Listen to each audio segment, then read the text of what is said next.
So most of us, know of A16Z as marketplace founders here, and you did kind of give us a brief kind of overview.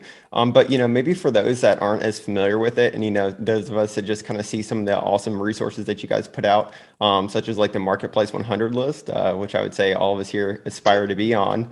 Um, I will say that it's based just on credit card panels. So every time we publish that list, I get a bunch of people being like, you missed me. And if you're yeah. like a B2B marketplace, if you're not kind of, if you don't have a lot of transactions in the US, it can be hard. So hopefully it's a helpful resource, but I understand there's limitations It's to it. Yeah, it's a really great resource. But yeah, could you kind of go a little bit deeper though, as far as like an overview of A16Z and maybe even kind of like the org structure there and how you kind of work with and support marketplace founders? Yeah. So I walked into the office and, there was an office with, I don't know, call it like 150 people. And I was like, wow, this is crazy. And they're like, oh yeah, there's a second office that has another 100 people. And so A16Z now, I think, has about somewhere between 300 and 400 people, the majority of whom are what we call people on our operating teams. And so their job is basically to build networks and then be the bridge between those networks and our founders and our portfolio companies.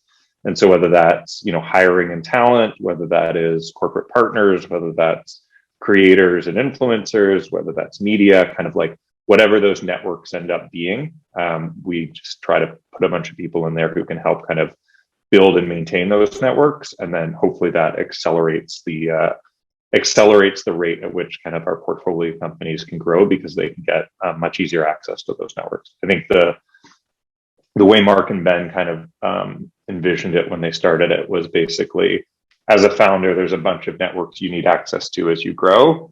And so, a lot of, some that starts with hiring, then it can be kind of corporate partners, then it can be press and media, then it's downstream capital.